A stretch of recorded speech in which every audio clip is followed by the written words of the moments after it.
more likely to be eaten by a shark here in Tennessee than to get the winning lottery ticket. Dollar in a dream. Huh? Dollar in a dream. This is true, but it's also tears when you think about it. When you think about that's 930 billion tears of people who put that dollar in a dream and did not win.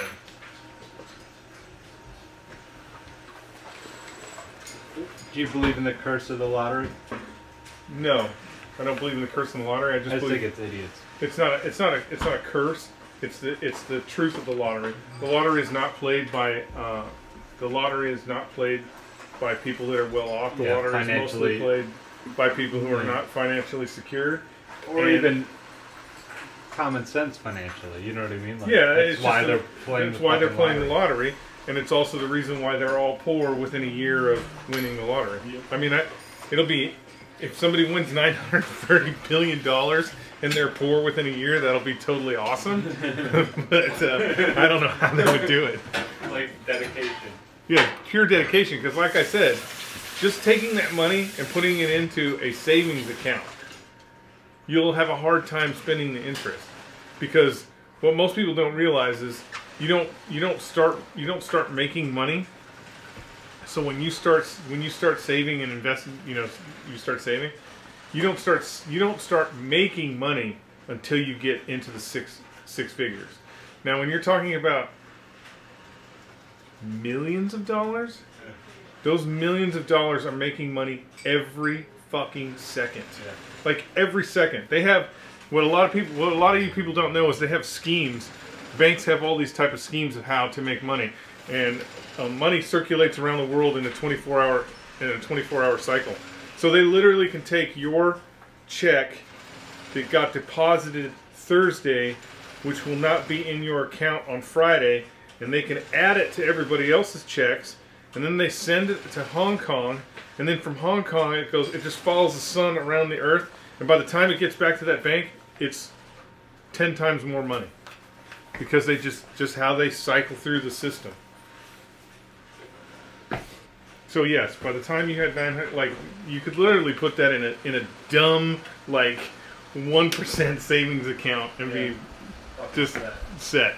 Never touch it. Never touch it again. And let me hear you. Let's just understand this. If you win 900, or if you win $1 billion, and you go to, I don't know, Camden Savings and Trust, they're going to give you whatever interest rate you ask for in order for you to put that money in their bank. Please. Yeah, please. Here's 10%. They probably won't do 10%, but no, but they will pay you an extraordinary amount of money. They'd probably be like, hey, until that check clears, let me float you some fucking money. Yeah, let me float you a little cash here. You need it. You need that money now. Well, I already told you what you got to do, right? Yeah. You're going to take that $1 million loan. You're going to take that $1 million loan from the bank prior to collecting your money, and you're going to buy your dream house in that 30 days. So you're going to have to hustle. But the first thing you need to do is go to a law firm and retain a law firm. So the law firm is the one that is telling Tennessee or wherever, hey, law firm of how we won this money, kick it up. That starts to kill the trail that leads to you, because understandably, if you win that kind of money, people, first off, every relative that you've ever had within the last, every relative, even relatives you didn't know exist, is going to show up at your doorstep. And then, unfortunately, every tear-jerk story, every person who is trying to get money is also going to show up at your door with their sick children, their sick cats, their sick dog. They're all going to show up at your door and they're going to want money. So what you need to do is insulate yourself from that. That is the reason why people are rich, because they're able to insulate themselves from it. You get first thing you do is you retain legal counsel, or actually not legal counsel, you retain a law firm. The law firm is the one that's going to collect that money.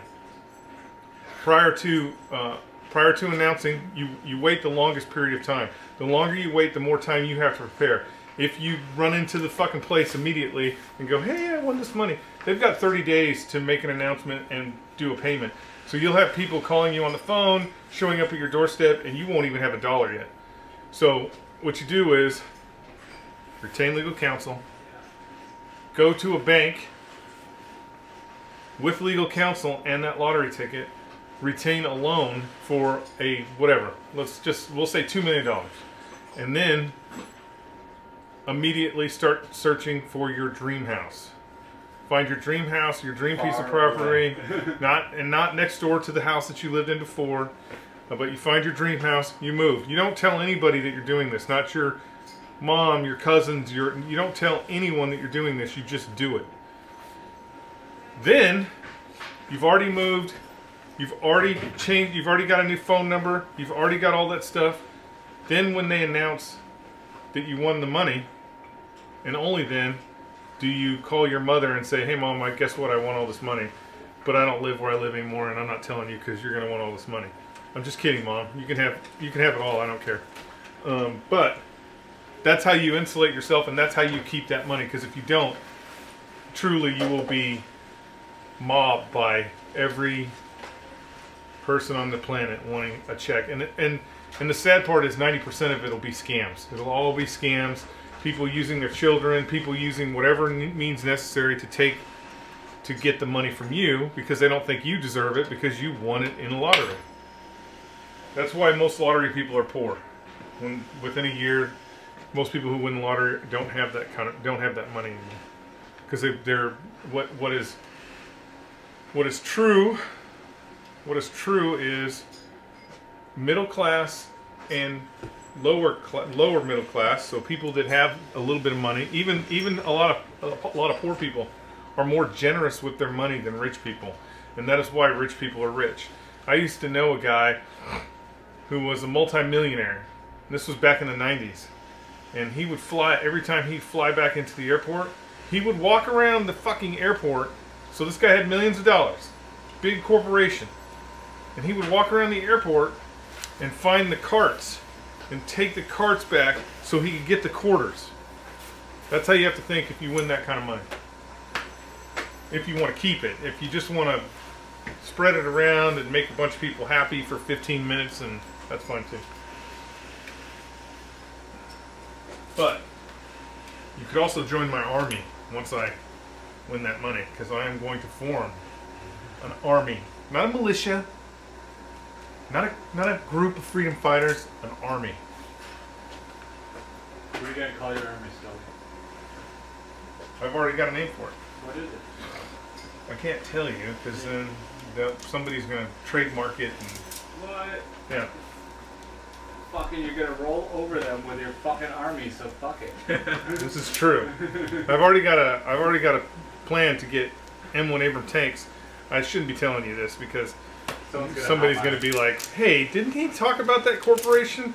About my corporation that's going to go into Syria and get all the M1 tanks that we just gave away? God, we're so stupid. And buy them from the Mahdi militia and have them brought back to the United States. So I can have M1 Abram tanks. That the government is going to do a contract with me to refurbish all those tanks. That's going to be awesome. Skully Army. Yeah. 651st. Tennessee Irregulars. We'll have M1 Abrams. A lot of them. A lot of them. Hundreds of them. Made a little money, but we gambled that away. He is a symptom of a sickness in society. You got any money? Not a chance. I like the payoff too much.